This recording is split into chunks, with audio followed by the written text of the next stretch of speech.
Hello, everyone. Hope you're having a fantastic day.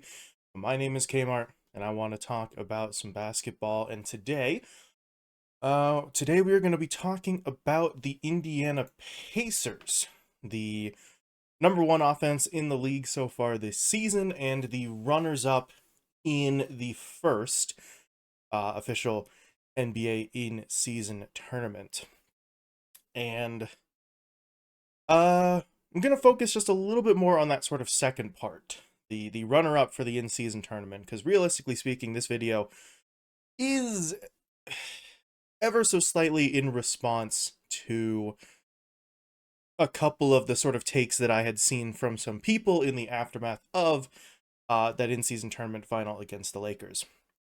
So, we'll just sort of get into it, right? If you're unfamiliar at this point, the Indiana Pacers are basically the number one offense in the league. They lead the league in points, pace. I think they're first in offensive rating as well. Maybe they've dropped a second, but the fact of the matter is they are one of the best offenses, if not the best offense statistically in the NBA.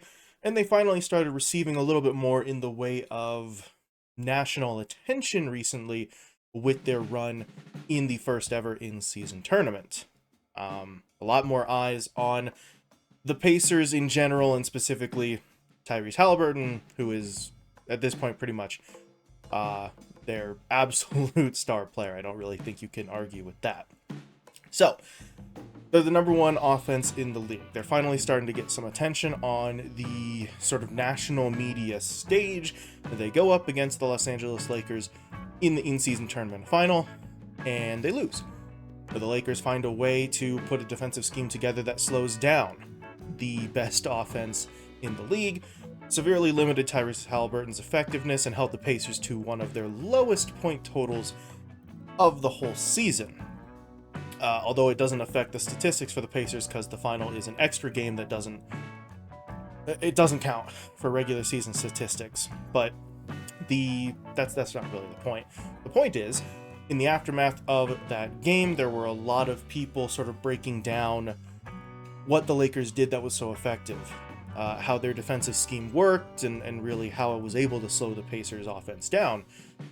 And the response from a small sort of group of people here was a degree of worry that the Pacers had been quote-unquote figured out, right? That they'd been exposed somehow by the Lakers in this in-season tournament final, and now that the Lakers had shown on national television the best way to run a defensive scheme to slow the Pacers down, that now, every opponent the Pacers would play would do something similar.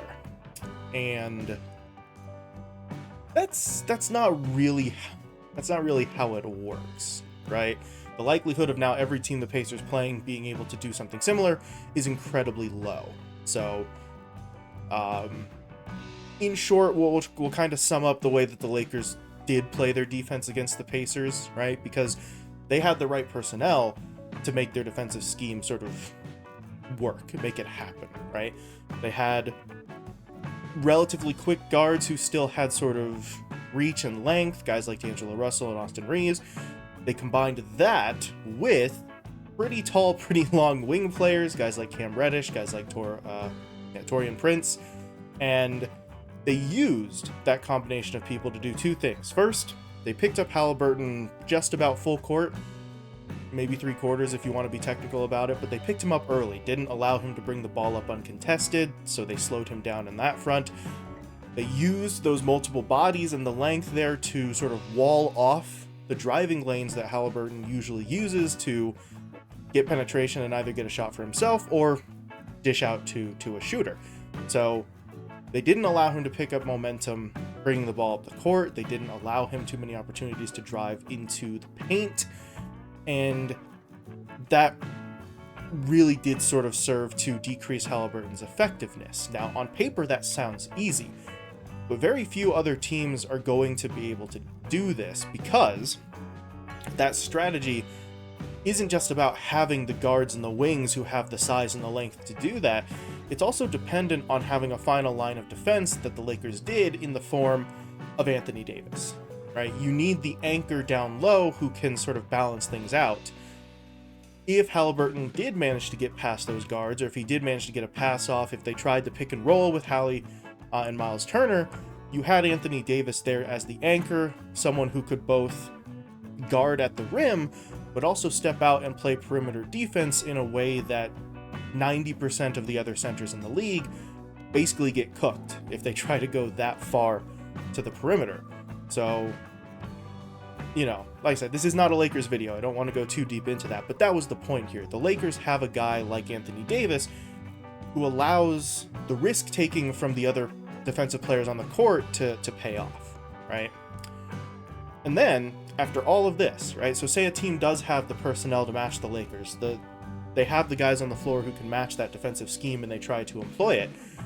Well, the Lakers also benefited from the fact that the Pacers simply did not shoot well. Some of that comes down to the Lakers playing some good defense, but overall the Pacers shot just under 37% from the field and about 24.5% from three, which is well below their usual averages. The Pacers are one of the better shooting teams in the league, and that night they just weren't really hitting shots. So for the Lakers, that worked perfectly, right? They came away with a win. They get to hang the banner as the in-season tournament champions. But against most other teams, if you take away the pick and roll, if you take away Haliburton's driving lanes, if you pick him up full court, Pacers shooters are still probably going to shoot better than 37% on most nights, and you're still going to have trouble slowing down that offense. So it all came together perfectly for the Lakers for that game. Their defensive scheme worked, but it wasn't a perfect solution. It's not something that every team out there can just sort of go and employ for themselves, right? Case in point, the Pacers' very next game was against a very terrible Detroit Pistons squad, and the Pacers ended up winning, right? Haliburton had like 16 assists, Benedict Mathurin scored 30 points or something like that, and they won the game.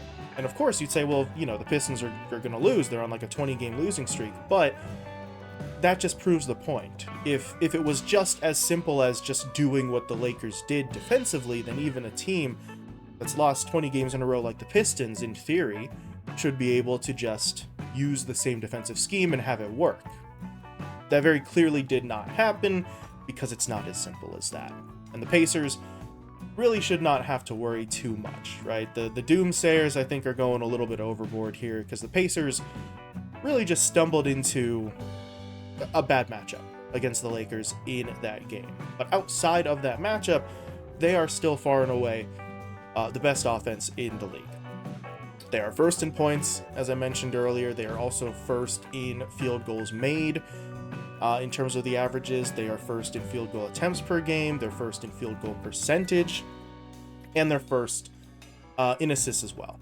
So they score points. They shoot an unbelievably high degree of sort of efficiency. The ball moves around pretty often. I mean, half those assists come from Haliburton every game, but that's just how good he is.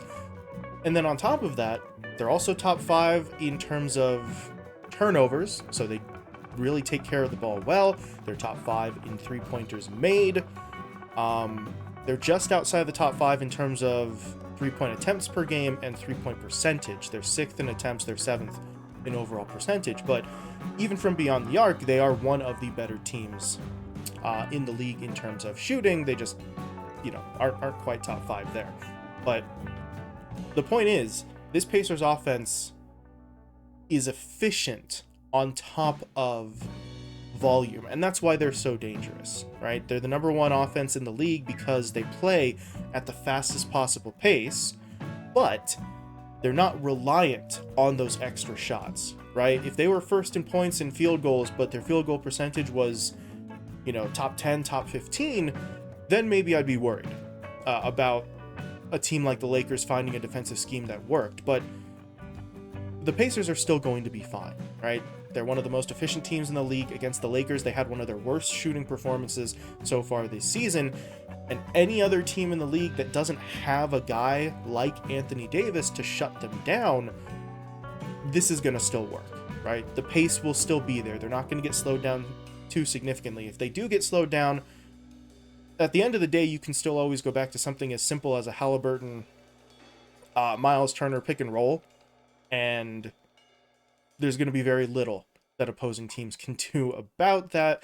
The team's sort of ability to drive lanes and penetrate the defense on the offensive end will still find opportunities for a group of shooters who are shooting better than any other team in the league. As I mentioned, number one in field goals made, field goal attempts, and field goal percentage. So long as the Pacers can find shots of any kind, you really do have to sort of assume that they're going to make the majority of them. So the Pacers are going to be fine. They ran into a bad matchup against the Lakers, a defensive scheme that they weren't quite prepared for. Halliburton himself sort of mentioned in the post-game press conferences for that game that he was not expecting the defensive looks he was going to get. Also mentioned that, other teams aren't going to have an Anthony Davis or multiple sort of, like, I think he said multiple 6'8" wings that they can throw at him, like Prince and Reddish. So yeah, it was a bad matchup for the Pacers, but this is still the number one offense. They are still going to run up and down the court constantly, and unless that efficiency in terms of their shooting just drops off a cliff over the next couple of weeks, I really wouldn't be too worried about it. So, yeah, that's all I've got to say on that one. More of a quick sort of response, I guess, with this video, because I was seeing, a handful of people being kind of doom and gloom about the Pacers after that loss, and it just doesn't really make sense to be down on this team right now. So,